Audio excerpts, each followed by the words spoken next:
Hello, this is The Way of Fairness. My name is Stephen Childs.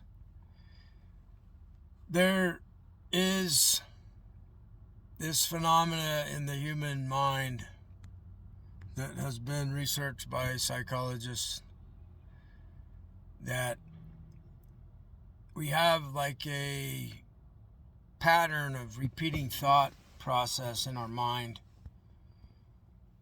and they used to call it parent tapes, like running a recording from the past over and over again from your childhood. So when you're a kid, you're small and they're big, and so there's a boss over you. Sometimes it's a mean boss. You might get physically harmed, spanked, punched, kicked, called names, um, belittled, disrespected, shamed. How dare you question me? That kind of thing. So, wham. It's funny, but it's not. It's tragic. It's tragic for the parent that is in that psychology, that mind, that they are so ashamed themselves because it happened to them. If the child is not perfect in his loyalty to the parent like they had to be, then it reflects on them. They think they're a failed parent, and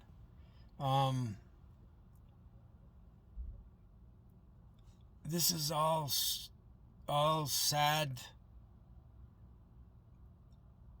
phenomena created by authoritarian rule. So we have this thing in our head that we're afraid of, and they tell you to fear God. And if you don't fear God, you're going to burn in hell for not fearing God. It says that in Revelations. If you stop believing the religion, you will burn in hell.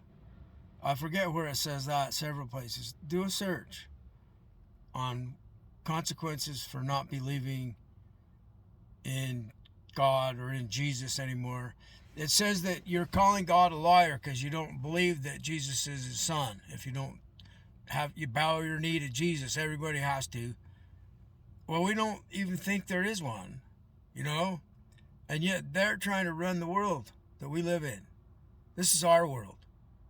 So we're fighting over whose world it is. That's what this has always been about. We're fighting over who's running the show here. So we form alliances.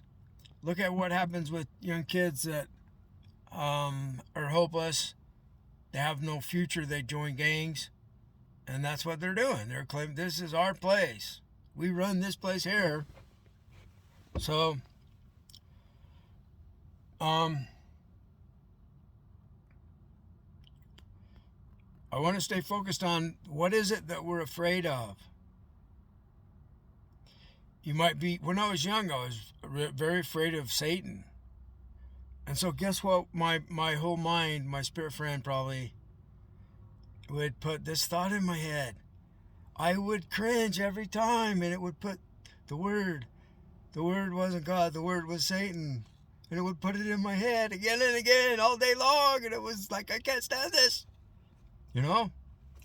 And so I was forced to keep my sanity or to find any happiness, peace of mind.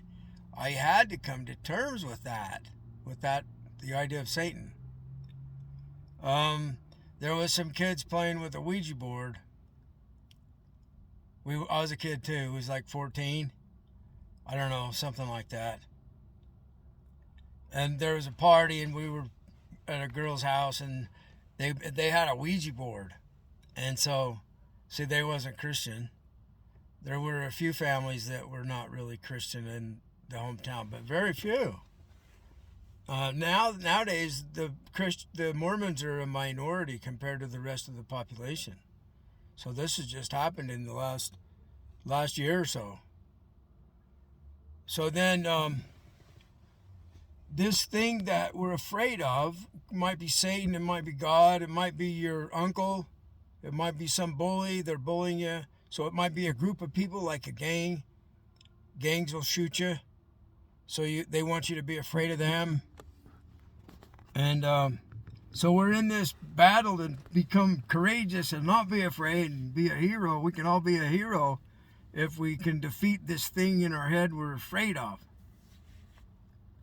And it might give you crap, it might give you stink, it makes you smell stink, and it tries to tell you, surrender to me and I'll take the stink away for you. And see, with the Team Fairness will take the stink away for you. And the only thing you need to do is join us and agree to not do people wrong anymore. And you won't have problems with somebody making you smell stink. And we're grateful because we got these other beings here. They're star beings or extraterrestrials or whatever. And they don't smell anything. They can just, it's like they got a magic wand or whatever. And it's gone. So they have access to our brains. Do you see? They can make you smell things with their access to your mind. Okay. It's them we have a fear of. They wanted us to have a certain amount of fear.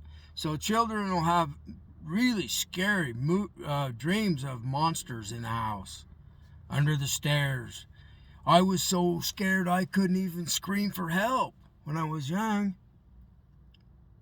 And then I started having out-of-body dreams, and I'd be floating down the hallway, and it's like dark in my house, and there's something scary in the house, and I finally get enough courage to go looking for it.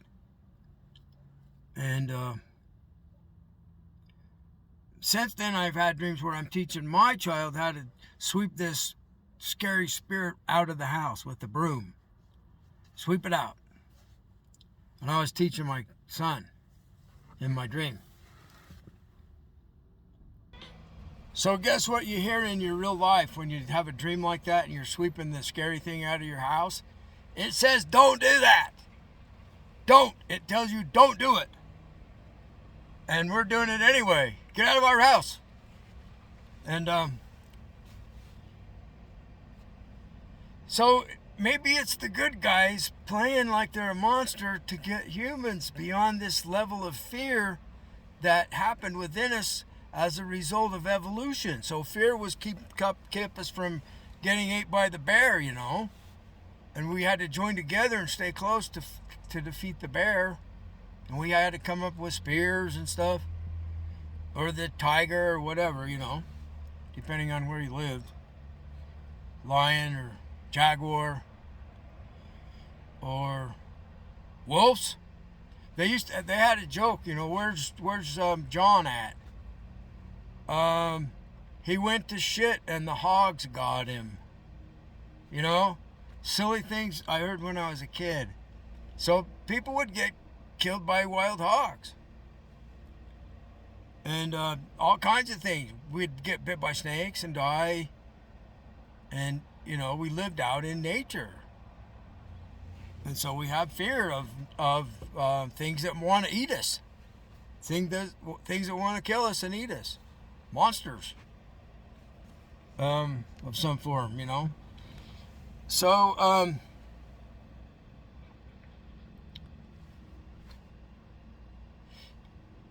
I got past my fear of Satan and of fear of God. And then it's these people that tell me I'm wrong. They say, Steve, you're wrong. Because I'm an atheist. You are wrong. You're wrong. And I say, same to you, but more of it. It's you that's wrong. I'm right and you're wrong. So what's the evidence? Let's get to some evidence. Some factual, scientific, measurable evidence. There's not any. It's all in our head. You can't measure a mind. We don't have a mind measuring tape. You know, we don't have, it's not, where is the mind? This is like they ask in Buddhism. Show me your mind and I'll awaken it. So, I don't know, but we have it. It's us. It's what we are. They call it soul, your soul. Buddhists say it's not even a permanent self. It's karma. It's whatever. It's phenomena.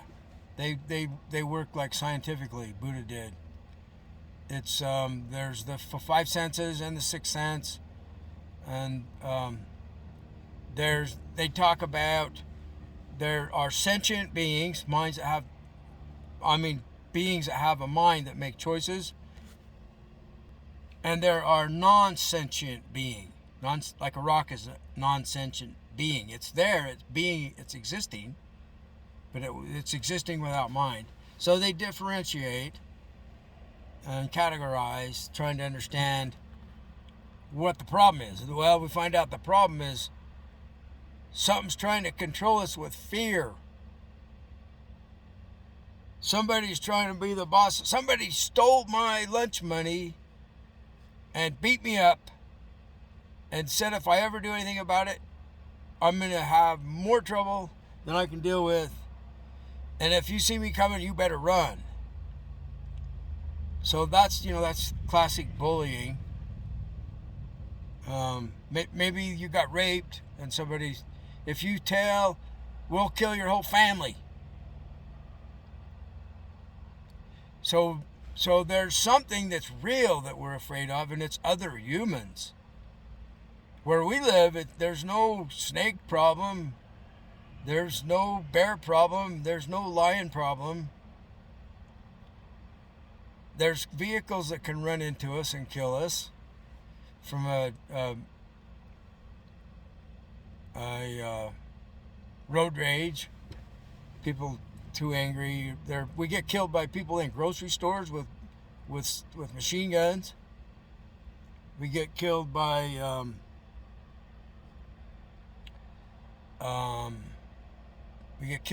COVID and other diseases. Cancer kills a lot of us. So all of us are going to die, and we're terrified of it. We are just terrified to death. Well, I guess once we're dead and not here, we're not afraid anymore.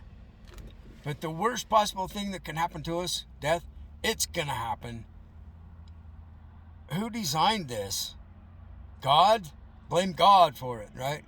Not if you're an atheist. That solves that problem. So then you got the problem of these other people that want to cut your head off or chop you in half for not surrendering to the ruler.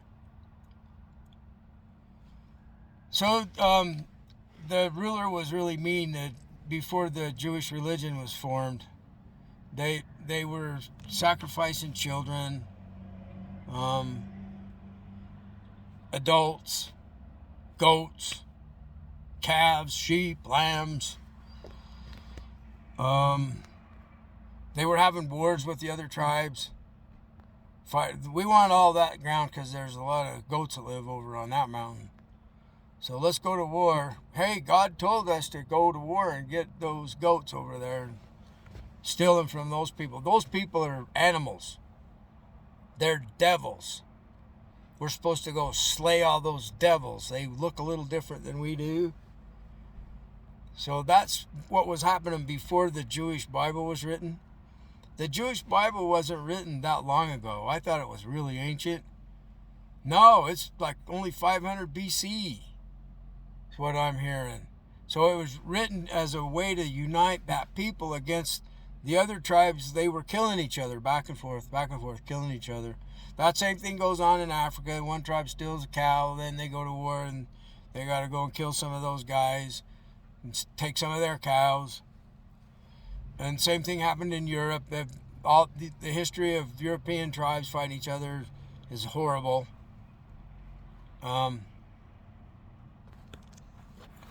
So I'm talking about the fear we have within our mind. That's the main topic. And what is it? Who puts it there?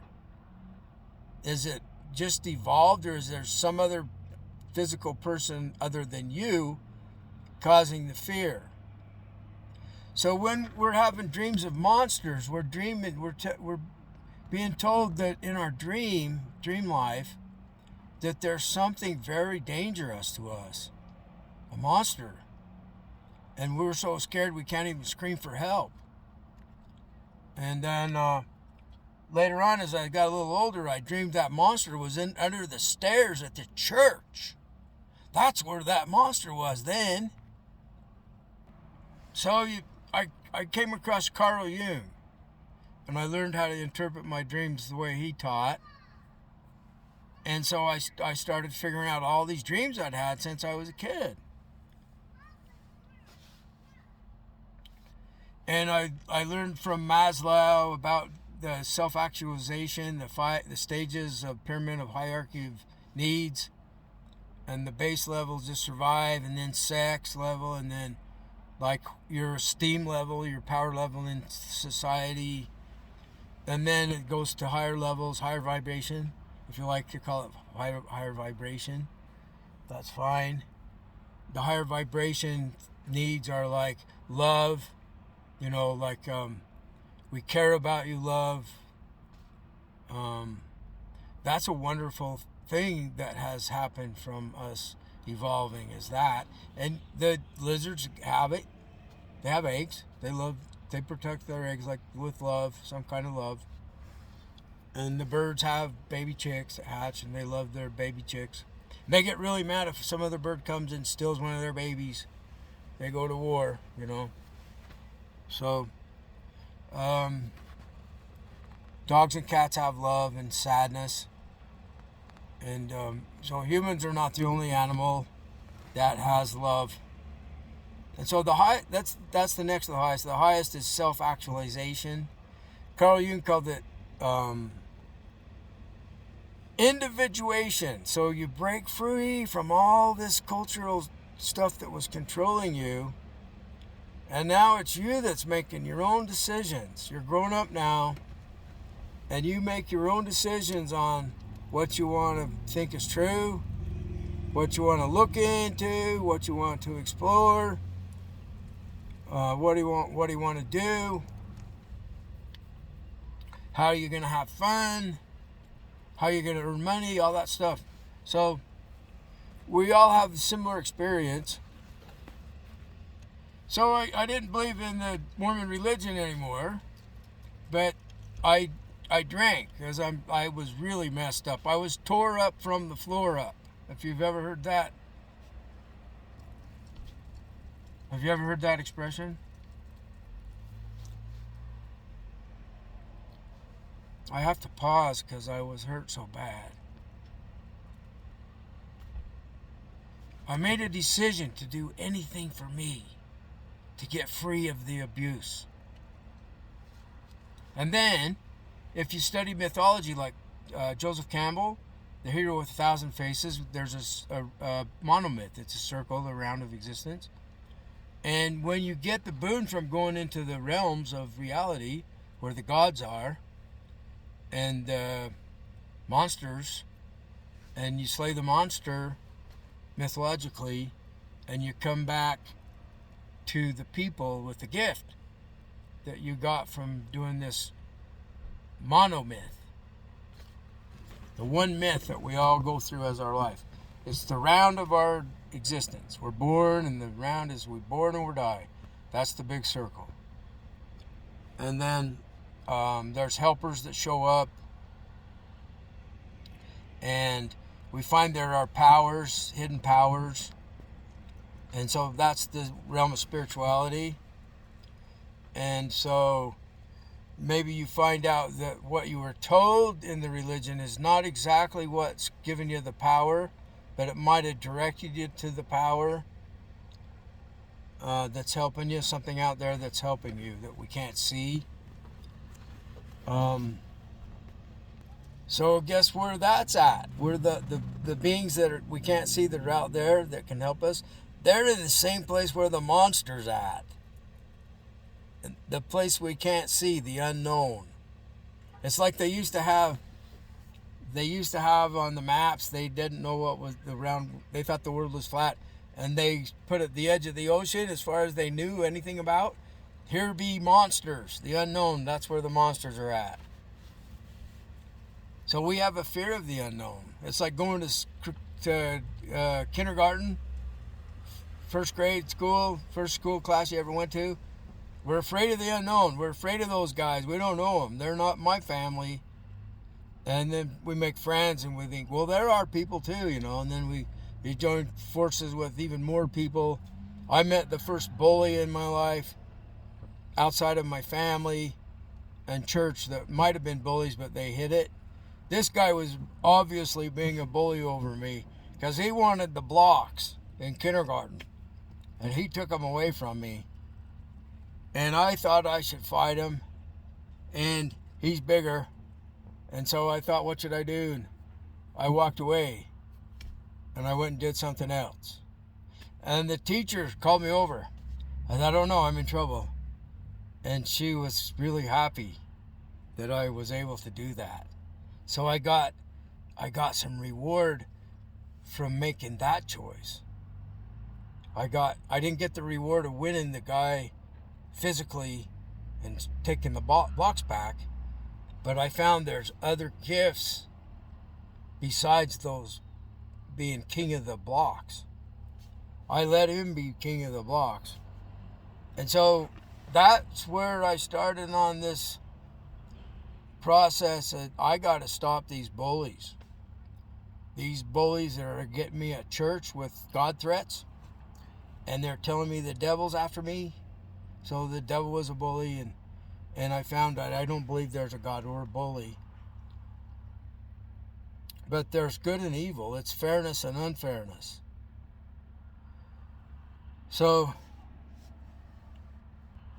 there's also stinky stuff.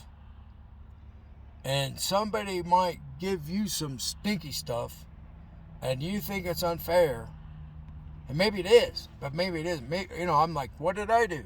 Why do I deserve this stinky stuff? And who gave it to me? I don't want that. I don't even need a girlfriend anymore. So I don't have to put up with her stinky stuff because I don't want a girlfriend. And, but you know, I'm 66. So I made a post about the higher development stage where you don't want love of a person anymore. You don't want sex anymore. It's a distraction. So at 66 years old, I have love for the universe. See? I have universal love for everyone. And it's not sexual love, it's universal love. And I want to teach the people how to stop doing each other wrong. Because we've been doing each other wrong since day one. And so I have the World Fairness Agreement. And I was waking up this morning and I had some big plans on how we're going to make this thing really cool. And we're going to involve many people. And we don't make it need a corporation. It's going to be a nonprofit organization. So we'll have people hired to make videos, really cool videos about how we benefit people and how we protect people and teach people to stop people from doing them wrong. And so we have classes, and then we can certify people to be certified teachers, certified fairness teachers, and we get a bunch of money coming in from powerful people because they can see, like I explained in the World Fairness Agreement, we don't care what they did or who they did it to. They're forgiven. The power of forgiveness is awesome. So you just have to agree to join the Way of Fairness, Team Fairness, the Church of Fairness, one of those three, what you can call it any one of the three. So it's kind of a triad that just naturally developed. So when we get this thing going and we got local chapters, local churches, local chapters of Team Fairness, and we can have meetings everywhere. We can get Spotify meetings going. Anybody can do this. See, I'm not going to live for too many more years. And so it's going to be the kids that's going to be working on stopping unfairness to them. And so the parents, they can learn, like, not to be unfair to the kids. And we wasn't taught that enough. We was taught you have to surrender to God, and God takes care of everything. You see, a lot of us don't believe when we left the church. I talk about that on the Team Fairness page. So I created Church of Fairness, and we have a higher power and the most powerful group in the whole universe. It's not a God that created us. It's extraterrestrials allied with regular old human beings like me.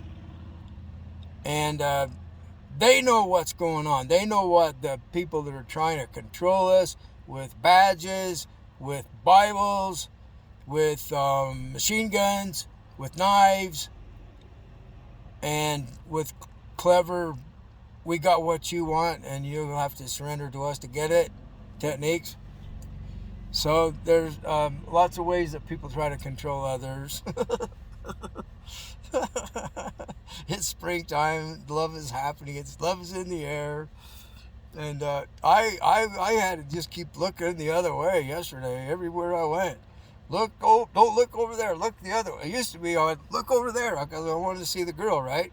And now I'm like, looking the other way. I don't want to see the girl because I don't want to be distracted because I'm past that stage. See, I've already got my family and so forth. They took my family away. I can't even talk to my own children because the controllers get your kids to keep you under control, or they get your wife or your husband to get you. So they're really vicious. And then they talk to me about unrighteous dominion, and it's them that's putting it over me. And then nobody can even complain about it, or it's heresy, sacrilegious, and they do all kinds of stuff to try to get you under control. And just stay happy. Just keep laughing. This is a hoot. I love you.